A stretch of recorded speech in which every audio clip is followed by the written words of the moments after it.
Before the modern superpowers, before the skyscrapers and democracies of today, there was Rome, an empire so vast, so powerful, that even centuries after its fall, the world still lives in its shadow. Its legacy is written not only in stone and marble, but in language, law, and culture itself.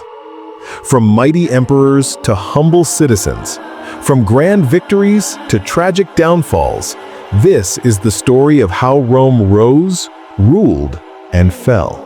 Long before the legions marched and emperors reigned, there was only a legend, the tale of Romulus and Remus, twin brothers raised by a she-wolf. When Romulus slew his brother, he founded a city, Rome, in 753 BCE. At first, it was nothing more than a small settlement of shepherds and farmers, but beneath that humble soil lay ambition and destiny. Around 509 BCE, Rome cast off its kings and declared itself a republic, ruled not by one man, but by the people and their senate. For nearly 5 centuries, this system thrived. Rome became known not for its kings, but for its citizens, its laws, and its armies. Every man who served the Republic swore loyalty to the idea of SPQR, Senatus Populusque Romanus, the Senate and the people of Rome. Rome began to expand, first across Italy, then across the seas. The Punic Wars against Carthage would define its might. In the Second Punic War, a brilliant Carthaginian general named Hannibal marched his elephants across the Alps and crushed Roman armies at Cannae. But Rome refused to surrender. Years later, under Scipio Africanus, they defeated Hannibal at Zama. Carthage was destroyed. Rome became master of the Mediterranean. But with conquest came corruption. The Republic grew powerful, but divided. As wealth poured into Rome, so did inequality. The poor starved while senators grew rich. Ambitious generals, Marius, Sulla, Pompey, and Julius Caesar, began fighting not for Rome, but for power. Civil wars tore the Republic apart. In 49 BCE, Caesar crossed the Rubicon River with his army, a declaration of war against the Senate. The die was cast. After years of bloodshed, Caesar emerged victorious, but his power frightened Rome's elite. On the Ides of March, 44 BCE, Julius Caesar was assassinated by men he once called friends. The Republic had died, and from its ashes, an empire would rise. In 27 BCE, Caesar's adopted son, Octavian, later known as Augustus, became Rome's first emperor. He promised peace after decades of war. Thus began the Pax Romana, 2 centuries of stability, prosperity, and glory. Rome became a city of marble.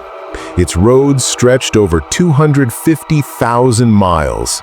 Its legions guarded borders from Britain to Mesopotamia. Its culture, art, and architecture reached heights unseen in the ancient world. The Colosseum rose as a symbol of imperial might, a theater of both entertainment and blood. Under emperors like Trajan, Hadrian, and Marcus Aurelius, Rome reached its greatest extent. Trade flourished, philosophy thrived, and even as the empire stretched across 3 continents, Roman engineering and law united it all. But as the frontiers expanded, cracks began to form. By the 3rd century, Rome faced internal chaos. Civil wars erupted, barbarian invasions struck from the north, and the empire's economy began to crumble.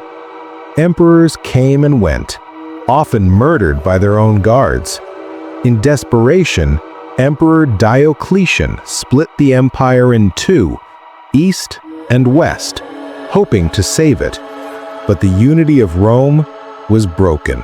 By the 5th century, the Western Empire was a shadow of its former glory. Germanic tribes invaded Italy. The Eternal City was sacked, not once, but twice. And in 476 AD, the last Roman emperor, Romulus Augustulus, was overthrown. The Western Roman Empire had fallen. But in the east, in Constantinople, the Byzantine Empire would continue Rome's legacy for another 1,000 years. Rome may have fallen, but its influence endures. Our calendars, our architecture, our laws, even our languages, all bear Rome's mark.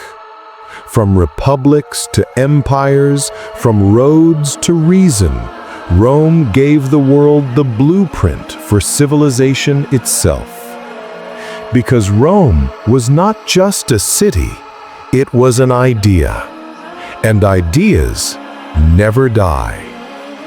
This was the story of the Roman Empire, the rise, the glory, and the fall of the world's greatest civilization.